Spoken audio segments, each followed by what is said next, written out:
चलो, welcome everyone to साहस institute of commerce. Financial management subject में आज के सेशन से हम लोग एक बहुत ही इंपॉर्टेंट चैप्टर स्टार्ट करने जा रहे हैं और हमारी इस चैप्टर का नाम है कॉस्ट ऑफ कैपिटल। चैप्टर का नाम क्या है? Cost of capital. अभी इसके लिए जो आगे भी आप लोग पढ़े हुए हो उसकी बेसिक चीजें मैं आपको याद करवाता हूं कि कोई भी बिजनेस है, कंपनी है, उसको बिजनेस या तो फिर कंपनी, उसको फाइनेंस की जरूरत पड़ती है। बिजनेस करने के लिए क्या चाहिए? पैसे चाहिए। अभी पैसों के लिए उनके पास अलग अलग सोर्सेस है जहां से वो बिजनेस के लिए पैसों की अरेंजमेंट कर सकते हैं। कौन कौन से सोर्सेस है, कोई बता सकते हैं? मेन कौन से सोर्सेस में बाइफर्केशन होता है सोर्सेस ऑफ फाइनेंस का? चलो एक हिंट देता हूं, मेनली दो कैटेगरी का होता है। एक ओनर्स फंड, तो दूसरा कौन सा होगा?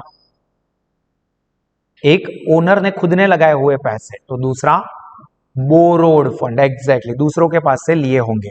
तो एक होता है ओनर्स फंड और दूसरा होता है बोरोड फंड, या फिर उसको डेट फंड भी कहा जाता है। बोरोड फंड या डेट फंड। एक होता है ओनर्स फंड और दूसरा होता है बोरोड या डेट फंड। अभी ओनर्स फंड में कौन कौन सी चीजें आती है, उसके एग्जांपल दे पाओगे? ओनर्स फंड मतलब ओनर के लगाए हुए पैसे किस फॉर्म में लगते हैं?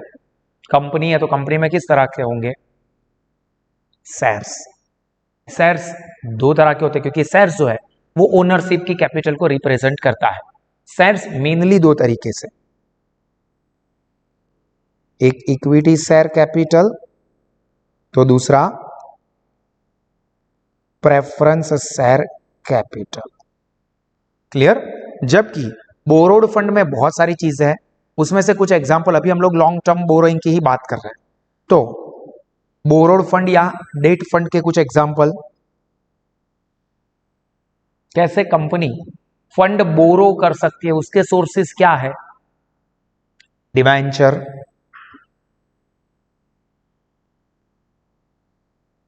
या बॉन्ड, या बैंक लोन, या लोन फ्रॉम फाइनेंशियल इंस्टीट्यूशंस वगैरह वगैरह। क्लियर? मतलब कि एक कंपनी के पास ये सारे सोर्सेस है जहां से वो अपनी फाइनेंस की रिक्वायरमेंट को सेटिस्फाई कर सकता है, फंड अरेंज कर सकता है। अभी कंपनी को पैसों की जरूरत है तो वो कौन से सोर्स से पैसा कलेक्ट करेगा, कौन से सोर्स से पैसा अरेंज करेगा और क्यों, मतलब उसके पीछे वो कौन कौन सी चीजों का ध्यान रखेगा। चलो, कोई सोच सकता है मुझे पैसों की जरूरत है, 50 करोड़ रुपए की जरूरत है, तो मैं 50 करोड़ रुपए शेयर इश्यू करके भी कलेक्ट कर सकता हूं या बैंक लोन या डिबेंचर इश्यू करके भी कलेक्ट कर सकता हूं। अभी इन दोनों में से मैं कौन सा रास्ता सिलेक्ट करूंगा एंड क्यों, उसके पीछे बहुत सारे रीजन होते हैं। उसमें से आपको जो भी एक दो रीजन समझ में आए वो बोलो। मन में बोल रहे हो ऐसा नहीं, लाउडली बोलो, सही गलत के साथ लेना देना नहीं है। चलो, मुझे 50 करोड़ रुपए की जरूरत है, मैं क्या करूं? इक्विटी शेयर या मतलब शेयर इश्यू करके पैसा कलेक्ट करूं या डिबेंचर या लोन से पैसा कलेक्ट करूं? तो मैं यहां पर शेयर इश्यू करके भी पैसा कलेक्ट कर सकता हूं या डिबेंचर या लोन के थ्रू भी पैसा कलेक्ट कर सकता हूं। अभी मैं कौन सा ऑप्शन सिलेक्ट करूंगा, उसके पीछे बहुत सारे फैक्टर्स इफेक्ट करते हैं, जिसमें से one of the factor is कि मुझे ये पैसे कलेक्ट करने के लिए कितने पैसे खर्च करने पड़ेंगे। क्या कहा? पैसे लेने के लिए कितने पैसे खर्च करने पड़ेंगे, क्योंकि फाइनेंस भी हम लोग को इजीली या सामने से तो आके मिल नहीं जाएगा, वो फाइनेंस कलेक्ट करने के पीछे भी हमको खर्च होने वाला है। तो यहां पर बहुत सारे अलग अलग रीजन है, जिसमें से one of the reason is cost of fund. ये पैसा कलेक्ट करने के पीछे अपने को कितना खर्चा होगा ये भी हमको जानना पड़ेगा। जैसे कि मुझे शेयर्स इश्यू करने हैं तो शेयर्स के पीछे मुझे प्रोस्पेक्टस इश्यू करना पड़ेगा, सेबी की गाइडलाइन वगैरह जो प्रोसीजर है पूरे इंडिया में मुझे प्रोस्पेक्टस इश्यू करना है, लोगों के शेयर सब्सक्राइब करवाने हैं तो उसके पीछे खर्चा होगा, उसके ऊपर डिविडेंड पेमेंट का खर्चा हो सकता है। मुझे बैंक लोन लेनी है तो मुझे लोन प्रोसेसिंग का खर्चा, बैंक लोन के लिए जो मेरे को चार्ज पे करना पड़ेगा उसका खर्चा, उसके ऊपर मुझे इंटरेस्ट पे करना होता है, डिबेंचर के ऊपर इंटरेस्ट पे करना होता है। अलग अलग चीजें हम लोग कंसीडर करेंगे कि भी हमको इतना फंड लेना है, हमारे बिजनेस से इतना प्रॉफिट जनरेट होता है और हमको इस सोर्स के थ्रू पैसा कलेक्ट करने में इतना खर्चा होता है। तो यहां पर इंपॉर्टेंट चीज है ये कॉस्ट ऑफ फंड को कंसीडर किया जाता है, जो ही हमारे चैप्टर का भी टाइटल है कॉस्ट ऑफ कैपिटल। मतलब जहां से हम लोग पैसा कलेक्ट करने वाले हैं वहां पर हमको कितना खर्चा होने वाला है वो चीज यहां पर ध्यान में ली जाती है। तो देखिए सबसे पहले यहां पर कहा है मीनिंग। मीनिंग में क्या कहा है, the cost of capital refers to, tick करना है, refers to minimum rate of return that is profit a firm must earn on its investment, that is on the asset, in order to maintain present market value of share। क्या बोला है, tick mark करोगे, minimum rate of return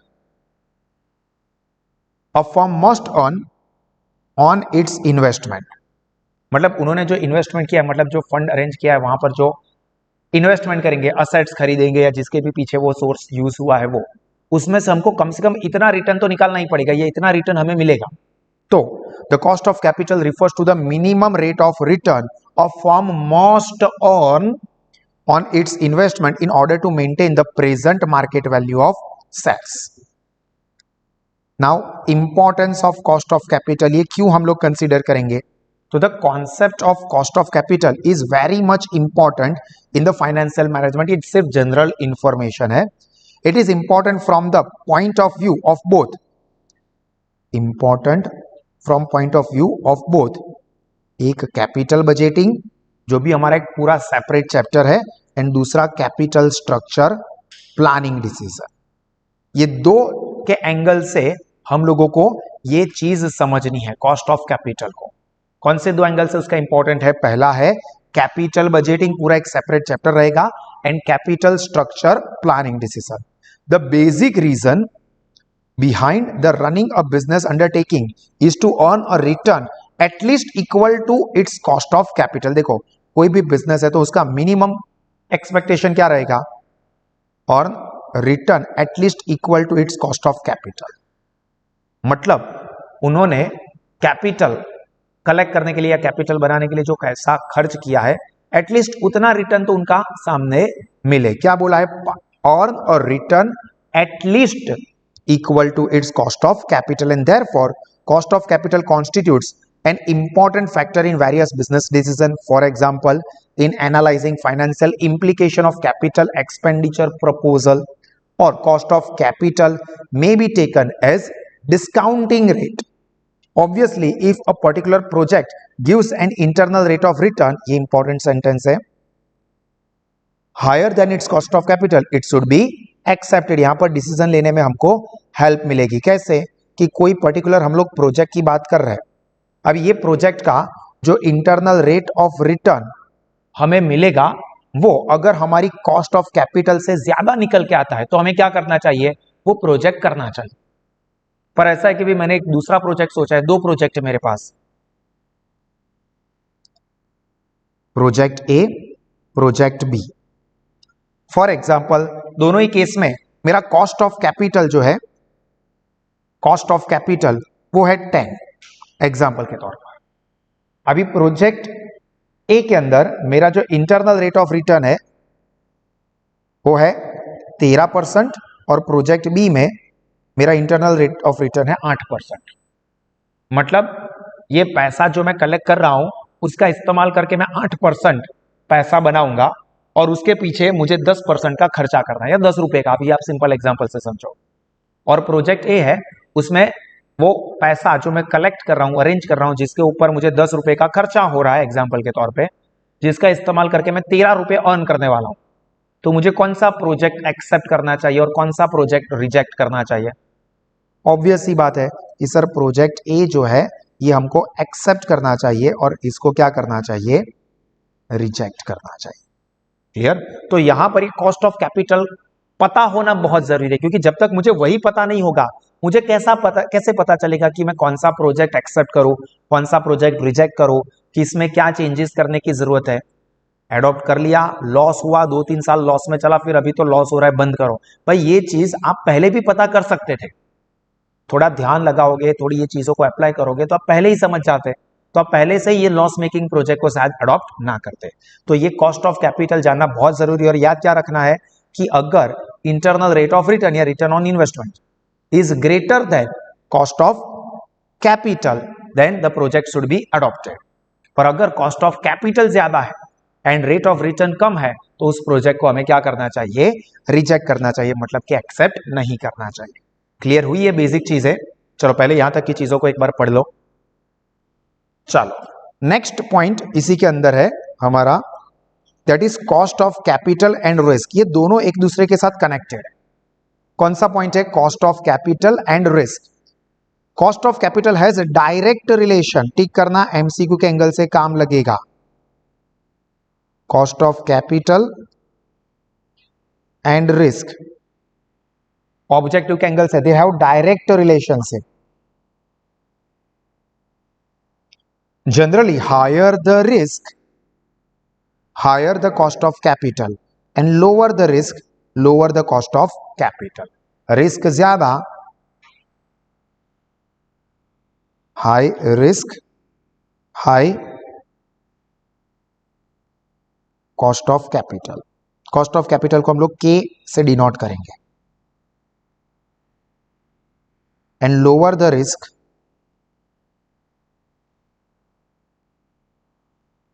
less cost of capital. In case of government securities, for example, investment in saving certificates, the rate of return is fixed and assured, so cost of capital is very low. Example है ये कि जो national saving certificates है, तो उसमें जो rate of return है ये फिक्स होता है, 8% के, 10% के, 12% के नेशनल सेविंग सर्टिफिकेट आपको मिलेंगे। सो इसका कॉस्ट ऑफ कैपिटल बहुत कम आएगा, क्योंकि लोगों को अश्योरेंस चाहिए उसमें। In contrast to this, in case of investment in equity shares of any company, the rate of return is not fixed and assured, so there is high risk. मतलब share में return fix नहीं है, dividend मिलेगा कि नहीं मिलेगा, मिलेगा तो कितने परसेंट मिलेगा, ये सारी चीजें अनसर्टन होती है। इसका मतलब इसमें रिस्क ज्यादा है, रिस्क ज्यादा तो कॉस्ट ऑफ कैपिटल भी क्या होगी? ज्यादा होगी। तो जिसमें रिस्क कम है cost of capital come, risk जिसमें ज्यादा कॉस्ट ऑफ कैपिटल भी उसमें ज्यादा होंगे। ऑब्जेक्टिव के एंगल से this is important. Therefore, the cost of capital is also very high. Now, there are two types of risk involved in the investment in the company or a firm. One is operating and another is financial risk. देखो, two types of risk. कौन कौन से? एक operating risk है और दूसरा है financial risk. अब ऑपरेटिंग रिस्क क्या है? तो operating risk is the risk of variability in EBIT. EBIT का मतलब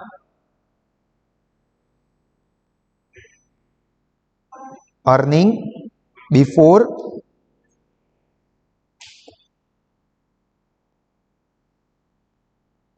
interest and tax.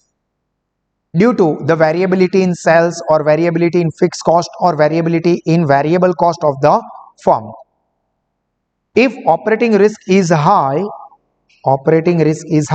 cost of capital will also be high, and this is determined by the capital budgeting decision. सभी चीजें MCQ के angle से important है। देखो क्या कहा है कि ऑपरेटिंग रिस्क क्या है? सबसे पहले तो risk for variability in EBIT, earning before interest and tax में जो वेरिएशन मतलब चेंजेस रहते हैं उसकी वजह से। अब ये वेरिएबिलिटी क्यों होती है? तो due to variability in sales के अंदर चेंजेस होते रहेंगे, फिक्स कॉस्ट चेंज होती रहती है, वेरिएबल कॉस्ट भी चेंज होती रहती है, जिसकी वजह से ईबीआईटी चेंज रहता है। और ईबीआईटी प्रॉफिट वो हमें हमारे ऑपरेशन से मिलता है। तो ऑपरेटिंग रिस्क का मतलब क्या होता है कि ये जो हमारी ऑपरेटिंग चीजें है, प्रॉफिट है या सेल्स है या फिक्स कॉस्ट है या वेरिएबल कॉस्ट है, उसके अंदर जो चेंजेस होते रहते हैं उसकी वजह से होता है। And if operating risk is high, cost of capital will also be high. तो याद क्या रखना है कि ये ज्यादा डायरेक्ट रिलेशन है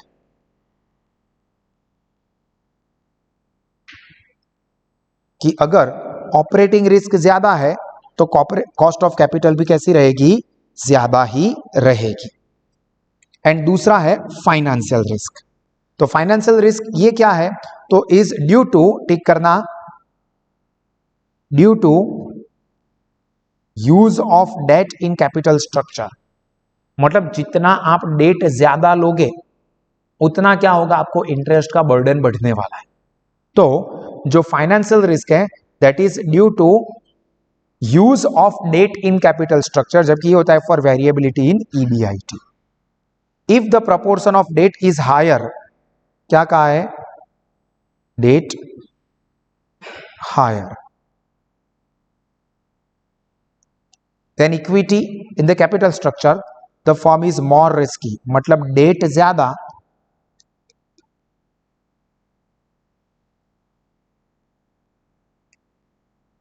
तो रिस्क भी क्या हो जाएगा, ज्यादा हो जाएगा।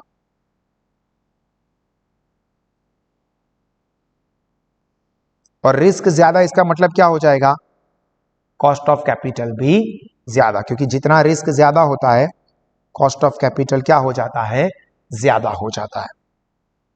The risk arises because of the payment of interest and principal amount on maturity. अब ये रिस्क क्यों रहता है कि भाई अपने को इंटरेस्ट का पेमेंट रेगुलर करना पड़ेगा, जो प्रिंसिपल अमाउंट हमने बोरो की है वो वापस करनी पड़ेगी, तो ये रिस्क हो जाता है। If debt is high, a firm must have higher EBIT in order to cover both the interest amount and the principal amount on maturity। मतलब कि अगर हमारा डेट बोरोइंग ज्यादा है तो हमारा ईबीआईटी भी कैसा होना चाहिए, ज्यादा होना चाहिए, कि अगर ईबीआईटी ज्यादा है तो हम इंटरेस्ट का पेमेंट कर पाएंगे, तो हम प्रिंसिपल अमाउंट का पेमेंट कर पाएंगे। अगर हमारा ईबीआईटी ही कम है फिर उसमें से हम इंटरेस्ट पे कर देंगे तो मेरे लिए बचा क्या, अबाजी का थुल्लू। फिर मैं बिजनेस ही क्यों करूं, अगर मुझे कुछ पैसा मिलने ही नहीं वाला है, मैं फंड बोरो कर रहा हूं, मैं बिजनेस कर रहा हूं और उसमें से जितनी भी अर्निंग कर रहा हूं उतना सब कुछ मुझे इंटरेस्ट में पेमेंट कर देना है, तो उससे तो अच्छा है ना मैं कहीं पे जॉब करूं 10,000 में, तो 10,000 रुपये तो मेरा सरप्लस रहेगा। यहां पर तो मैं पूरे महीने घिस घिस के मेहनत कर रहा हूं, 1,00,000 रुपए का प्रॉफिट हो रहा है, ईबीआईटी हो रहा है, अभी उसमें से 95,000 तो मेरा इंटरेस्ट का पेमेंट है, 95,000 तो मुझे इंटरेस्ट पे कर देना है, प्रिंसिपल तो बाकी, या चलो इंटरेस्ट और प्रिंसिपल दोनों मिला के मुझे 95,000 का इंस्टॉलमेंट पे करना है, तो मुझे अल्टीमेटली क्या मिला, 5,000। तो उसके लिए इतनी ज्यादा मेहनत करूं, उससे तो अच्छा है कहीं पर जाके नॉर्मल जॉब करके भी 10,000 अर्न करूं, तो कोई दिमाग पे प्रेशर भी नहीं होगा, प्लस 10,000 रुपए का इनकम होगा। तो ये इंपॉर्टेंट चीज है। If the operating profit is not sufficient for debt service, the possibility of cash insolvency exist in case of such form. मतलब अगर ईबीआईटी ज्यादा नहीं है तो मतलब हमें क्या होगा, कैश क्रंचीज हो जाएंगे। कैश क्रंचीज मतलब लोन का रिपेमेंट करना है, इंस्टॉलमेंट पे करना है, बट पैसे ही नहीं है, पैसे ही नहीं है तो हम इंस्टॉलमेंट कैसे पे करेंगे। असेट है सामने, फैक्ट्री की बिल्डिंग है, बट इंटरेस्ट का पेमेंट तो मुझे कैश में करना पड़ेगा ना, कैश नहीं है मेरे पास, तो क्या करो, फैक्ट्री की बिल्डिंग बेच दो। तो क्यों खरीदी थी भाई, वो खरीदने के लिए तो लोन उठाई थी, अभी लोन रिपे नहीं कर पा रहे हो क्योंकि प्रॉफिट नहीं हो रहा, इसलिए आपने फैक्ट्री बेच दी, तो इतना सारा प्रोसेस ही क्यों किया। तो जरूरी क्या है कि हमारा ईबीआईटी अच्छा हो। अगर हम लोग डेट ले रहे हैं तो क्या याद रखना है कि अगर डेट फंड हम लोग करना चाहते हैं तो क्या होना जरूरी है, हमारा ईबीआईटी का ज्यादा होना जरूरी है, earning before interest and tax, और तो ही हम लोग इंटरेस्ट ऑन मैच्योरिटी की अमाउंट, मैच्योरिटी पे जो प्रिंसिपल अमाउंट है वो हम पेमेंट कर पाएंगे। As a result, the investor will expect a higher rate of return and therefore the cost of capital will increase। जो कि यहाँ पर लिखा हुआ ही है कि अगर डेट ज्यादा है तो रिस्क ज्यादा, और रिस्क ज्यादा तो कॉस्ट ऑफ कैपिटल भी क्या होगी, ज्यादा होगी। ये चीज नोट डाउन कर दो। चलो नोट डाउन कर दिया। अभी नेक्स्ट चीज इसी के अंदर, the cost of capital comprises, comprise मतलब बनेलू हो, इंक्लूड, कॉम्प्राइज का मतलब include,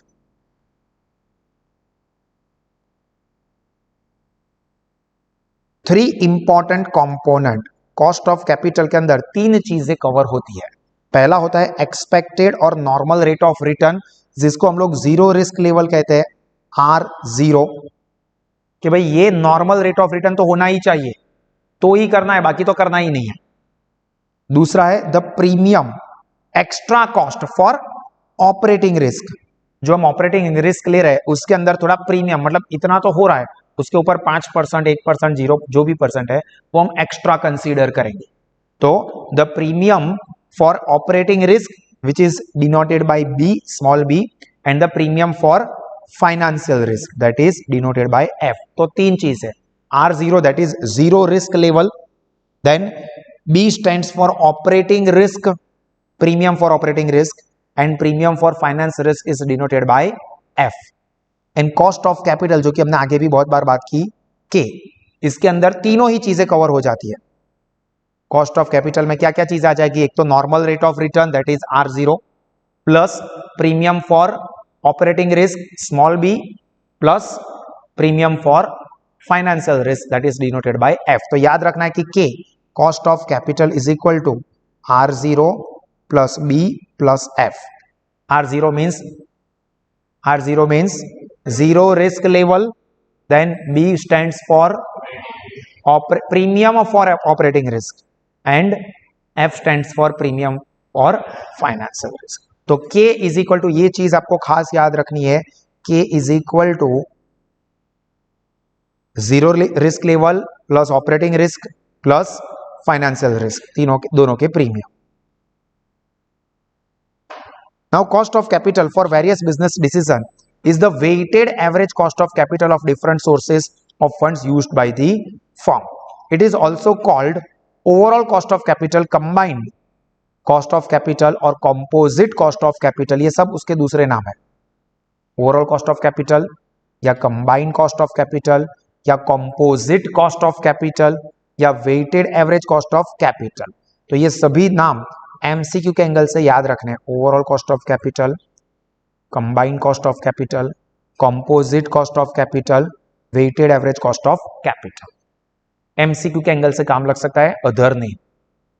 in case of capital budgeting decision is called minimum rate of return, मतलब अगर हम इस एंगल से देखें, कैपिटल बजटिंग डिसीजन के एंगल से देखें, then it is called minimum rate of return, expected rate of return and cut off rate. ये चीजें हम आगे डिस्कस करेंगे। अभी सिर्फ cost of capital K is equal to R0 plus B plus F and उसके दूसरे नाम ओवरऑल कॉस्ट ऑफ कैपिटल या कंबाइंड कॉस्ट ऑफ कैपिटल या फिर कंपोजिट कॉस्ट ऑफ कैपिटल या फिर weighted average cost of capital. अब इसके अंदर classification of cost of capital, ये चीज भी थ्योरी के एंगल से काम लग सकती है।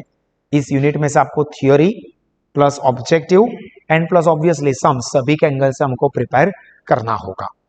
तो देखो, historical cost and future cost, ये कॉस्ट के ही क्लासिफिकेशन ऐसा समझो, classification of cost of capital, जिसमें पहला है हिस्टोरिकल कॉस्ट और दूसरा है फ्यूचर कॉस्ट। तो historical cost are book cost, मतलब एक्चुअली में जो हो चुका है वो। हिस्टोरिकल मतलब जो पास्ट में हो चुका है, जो हम बुक्स ऑफ अकाउंट्स में लिखते हैं वो, यानी कि book cost which are already incurred, जो हो चुका है वो, इसीलिए तो उसको हिस्टोरिकल कहते हैं। हिस्टोरिकल का मतलब क्या? पास्ट। तो जो चीज ऑलरेडी हो चुकी है वो, मतलब फॉर एग्जाम्पल मैंने ये क्लासरूम में इलेक्ट्रिसिटी का कनेक्शन लेने के लिए जो खर्चा किया है वो, तो वो हो चुका है।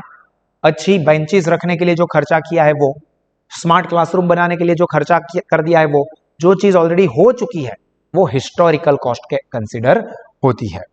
For financing a particular project they are related with the past, जबकि future cost are expected cost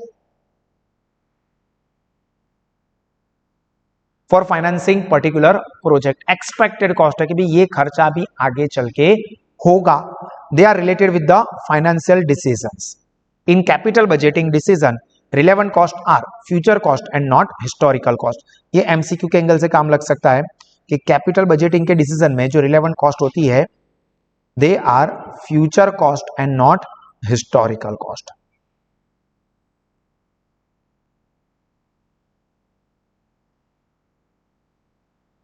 main क्या याद रखना, historical cost past,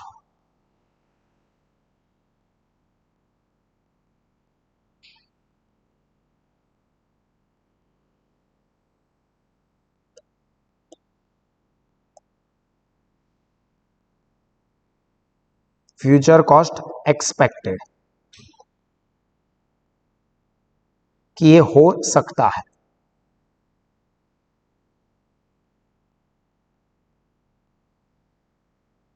then explicit cost and implicit cost, हालांकि ये सारे के सारे नाम है ना, आप आगे स्टडी में कॉस्ट अकाउंट नाम का सब्जेक्ट जो आप पढ़े हो उसके अंदर ये सारी चीजें आ चुकी है। Explicit cost is the discount rate that equates the present value of cash inflow and present value of cash outflow। तो explicit cost क्या है? discount rate that is present value of cash inflow is equal to present value of cash outflow,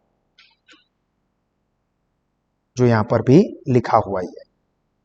present value of cash inflow is equal to present value of cash outflow। this outflow may be interest payment, इसके अंदर क्या हो सकता है? interest payment, repayment of principal amount etc। जबकि explicit cost is the internal rate of return the firm pays for financing, ये क्या है? internal rate of return that the firm pays। Implicit cost is the opportunities cost, ये भी important है। जो भी चीजें मैं हाईलाइट कर रहा हूं ये आपको भी हाईलाइट करना है, ऑब्जेक्टिव के एंगल से सारी चीजें काम लगेगी। Implicit cost is the opportunity cost. If the earning are retain by the company the opportunity cost is lost by share holders for investing it in any other better alternatives for earning higher income. So the opportunity cost forgone by the shareholder is called opportunity cost और implicit cost। ये भी ठीक करो, ये भी MCQ के angle से काम का है। opportunity cost क्या है? forgone मतलब छोड़ देना, भूल जाना। by the shareholder is called the opportunity cost और implicit cost, मतलब कि मेरे पास 50,000 रुपए थे, वो 50,000 रुपए मैं रिलायंस इंडस्ट्री के शेयर में इन्वेस्ट करता हूं, इसका मतलब क्या हुआ कि वो 50,000 रुपए जो मैं कहीं और यूज कर सकता था वो मैं नहीं कर रहा हूं। हो सकता था कि मैं नेशनल सेविंग सर्टिफिकेट, गवर्नमेंट के जो सर्टिफिकेट्स है वो खरीद सकता था 50,000 के 10% वाले, फिक्स होता है ना, national saving certificate government investment है तो वो फिक्स रिटर्न वाला है, वो मैं ना करके 50,000 रुपए में रिलायंस इंडस्ट्रीज में लगा रहा हूं, रिलायंस इंडस्ट्रीज के शेयर खरीद रहा हूं। इसका मतलब क्या हुआ कि जो मैंने भूल छोड़ दिया, अपॉर्चुनिटी फॉरगॉन, चलो नेशनल सेविंग सर्टिफिकेट तुमको मैं छोड़ रहा हूं, क्यों? क्योंकि मैं रिलायंस के शेयर खरीद रहा हूं। तो जो अपॉर्चुनिटी शेयर होल्डर ने या इन्वेस्टर ने छोड़ दी है इज कॉल्ड अपॉर्चुनिटी कॉस्ट। मतलब इसमें से मुझे 10% मिलने वाले हैं या मिलने वाले थे जो कि मैंने आपके अंदर, आपके शेयर में इन्वेस्टमेंट करने के लिए छोड़ दिए, तो अभी वो 10% मुझे कौन देगा? तुम दो, तुम ज्यादा दो। क्यों? क्योंकि अगर तुम 5% ही देने वाले हो 50,000 के ऊपर तो मैं नेशनल सेविंग सर्टिफिकेट 10% के ना ले लूं, पर मैंने वो, मेरे पास है 50,000 रुपए ही, और मैं दो चीजें ही कर सकता हूं, या तो नेशनल सेविंग सर्टिफिकेट 50,000 रुपए की वैल्यू को लूं या 50,000 रुपए के रिलायंस इंडस्ट्री के शेयर। अभी मैंने नेशनल सेविंग सर्टिफिकेट 10% रिटर्न देने वाला छोड़ दिया, भूल गया, to buy shares of Reliance Industries. तो जो अपॉर्चुनिटी मेरे पास थी वो मैंने छोड़ दी, वो मेरी हो गई अपॉर्चुनिटी कॉस्ट। कभी आपके लिए मैंने उसको छोड़ा तो इसका रिवॉर्ड आप दो। मतलब आपको समझ में है ना, ऐसा एग्जांपल दे दो कि ये लड़की मान रही थी मेरी गर्लफ्रेंड बनने के लिए या फियांसे बनने के लिए या वाइफ बनने के लिए, मैंने उसको तेरे लिए छोड़ दिया, दिल्ली वाली गर्लफ्रेंड छोड़ छाड़ के आ गया। वो सॉन्ग है ना रणबीर कपूर का, तेरे लिए ही तो सिग्नल तोड़ ताड़ के आया दिल्ली वाली गर्लफ्रेंड छोड़ छाड़ के। तो दिल्ली वाली गर्लफ्रेंड छोड़ के तेरे पीछे आया हूं, तो अभी उसके साथ जो मेरे अच्छे रिलेशन रहने वाले थे तुम्हारे साथ होने चाहिए। या लड़की के एंगल से देखे तो मेरे पास 2 लड़कों के मैरिज की ऑफर आई थी, मैंने उसको छोड़ के तुझे एक्सेप्ट किया है। वो महीने का 1,00,000 रुपए कमा रहा था, तो इसका मतलब क्या हुआ, तो 1 लाख से ज्यादा कमा। एग्जाम्पल आपको समझ में इस तरह से, बट एक ऑप्शन को आप जो छोड़ देते हो that is your opportunity cost. And next one is specific cost and composite cost. अभी ये क्या है, तो specific cost is the individual cost of each source of fund, that is या तो कॉस्ट ऑफ इक्विटी हो गई या कॉस्ट ऑफ प्रेफरेंस शेयर हो गया। देखो के मींस कॉस्ट ऑफ कैपिटल, अभी के ई का मतलब होता है ई स्टैंड्स फॉर इक्विटी, के तो पता ही है कॉस्ट ऑफ कैपिटल। देन के पी मतलब कॉस्ट ऑफ प्रेफरेंस शेयर, के डी मतलब cost of debenture, and cost of long term loan के एल है, ये के एल राहुल वाला कॉस्ट ऑफ लोन, मतलब ये स्पेसिफिक कॉस्ट हो गई। क्योंकि आपको सिर्फ जानना है, देखो टोटल कॉस्ट मतलब सारे सोर्सेज की टोटल कॉस्ट क्या हो रही है, पर मेरे को ऐसा है कि भाई इक्विटी की मुझे क्या कॉस्ट पड़ रही है, प्रेफरेंस शेयर की मुझे क्या कॉस्ट पड़ रही है, डिबेंचर की मुझे क्या कॉस्ट पड़ रही है, लोन की मुझे कॉस्ट क्या पड़ रही है। तो मैं के ई से कॉस्ट ऑफ इक्विटी जान सकता हूं, के डी से कॉस्ट ऑफ डिबेंचर जा सकता हूं, के पी से कॉस्ट ऑफ प्रेफरेंस शेयर जान सकता हूं, के एल से कॉस्ट ऑफ लोन जा सकता हूं। तो ये मेरे लिए क्या हो गई, स्पेसिफिक कॉस्ट। जबकि कंपोजिट कॉस्ट मतलब क्या, सबका टोटल। तो यहां पर देखो स्पेसिफिक मतलब क्या होता है,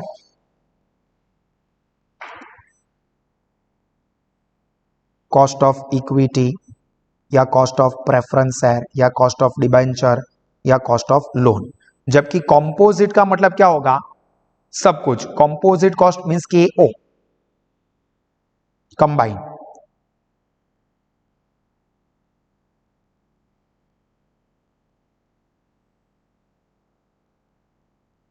मतलब सबका टोटल कर दो, के ई है या के पी है प्लस के डी है या के एल है, मतलब कंपोजिट कॉस्ट हो गई।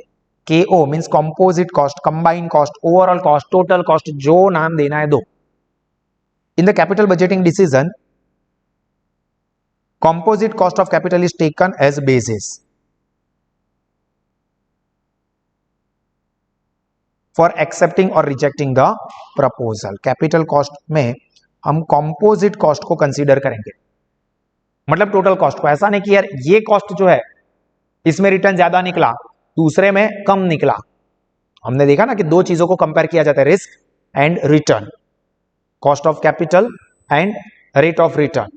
तो कोई एक इंडिविजुअल के अंदर हो सकता है कि रेट ऑफ रिटर्न ज्यादा निकला, बट हमको इंडिविजुअल नहीं देखना है, पूरा टोटल देखना है। तो टोटल कॉस्ट यानी कि ओवरऑल कॉस्ट के ओ, ये हम कंसीडर करेंगे कैपिटल बजटिंग डिसीजन में कि भाई पर्टिकुलर प्रोजेक्ट को हमें एक्सेप्ट करना चाहिए या रिजेक्ट करना चाहिए। तो उसके लिए हम लोग K O, cost of overall capital, cost of total capital, वो कंसीडर करेंगे। This is because it is overall mix of financing over time which is important in valuing the firm as ongoing overall activity. Equity मतलब individual की comparison में सबका total क्या होता है cost, यही अपने को अल्टीमेटली कंसीडर करना चाहिए। मतलब एक सब्जेक्ट में आपका क्या रिजल्ट आ रहा है सिर्फ वो इंपॉर्टेंट नहीं है, ओवरऑल रिजल्ट क्या है, इस सब्जेक्ट में मेरी ओ ग्रेड है, बाकी 5 में केटी है, क्या मतलब। तो एक को देख के थोड़ा डिसीजन लेंगे, हम क्या करेंगे, ओवरऑल सबका मिलाओ, सबका मिला के क्या निकला 60% निकला, ठीक है, तो उसको कंसीडर करेंगे। पर एक या दो सब्जेक्ट में ए ग्रेड ओ ग्रेड है, बाकी में सब में सर एफ लिख के आया है, पता नहीं उसका मतलब क्या होता है। चलो क्लियर। तो ये जो चीजें हमने ऑलरेडी डिस्कस की, अब यहां पर हम लोग पहला पड़ाव लेंगे, नेक्स्ट वाले सेशन में आगे की चीजें डिस्कस करेंगे। हालांकि इसका एक बेस हम लोग देख लेते हैं, computation of cost of capital या weighted average cost of capital यानी कि टोटल कैपिटल। तो compute the cost of each source of finance separately, ये हमने पता ये देख लिया। आगे देखो यहां पर हमने डिस्कस कर लिया, यहां पर हमने टिक मार्क भी किया है, ये रहा हर एक का नाम जो कि यहां पर दिया हुआ है। देखो K E means cost of equity share, K P means cost of preference share, then cost of retained earning यानी कि के आर, रिटेन अर्निंग मतलब कंपनी ने जो प्रॉफिट अर्न किया है उसी का reinvestment K R, and K D means cost of debt, debenture जो हम नाम से जानते हैं वो। Compute the weighted average cost of capital और overall cost of capital, composite cost of capital is equal to K O, जो कि हमने यहां पर इंडिविजुअली भी डिस्कस कर लिया। देखो ये रहे नाम है। तो ये हमको जानना है कि अगर आपको स्पेसिफिक कॉस्ट ऑफ कैपिटल पूछा है तो के डी पूछा हो, के ई पूछा हो, के पी पूछा हो, के आर पूछा हो, KL पूछा हो, हालांकि KL वो डेट में ही आ गया, या तो फिर ओवरऑल कॉस्ट या कंबाइंड कॉस्ट या टोटल वेटेड एवरेज कॉस्ट पूछा हो, तो KO ये हमें कंसीडर करना पड़ेगा। अभी आगे हमें इसकी हर एक की फॉर्मूला क्या है डिस्कस करेंगे, इंडिविजुअल भी एंड ओवरऑल भी, और फिर उसके एग्जांपल्स करते हैं। ठीक है, तो आज के सेशन में हम लोग यहां तक की चीजें रखते हैं, इसको आप अच्छे से प्रॉपरली ध्यान से रिफर करोगे। जो भी चीजें पैम्पलेट में हाईलाइट की है उसको अच्छे से 2 बार पढ़ना है, जरूरत पड़े तो इस वीडियो को फिर से देखो। क्लियर? और नेक्स्ट वाले सेशन में हम लोग आगे की चीजें डिस्कस करेंगे। और आपके जितने भी फ्रेंड्स हैं offline mode, online live mode या साहस एप्लीकेशन से पढ़ना हो तो आप उनको सजेस्ट कर सकते हो। लोवेस्ट फीस में बेस्ट क्वालिटी की एजुकेशनल फैसिलिटीज प्रोवाइड की जाएगी। God bless you all. जय हिंद। खिला गया सुधीर।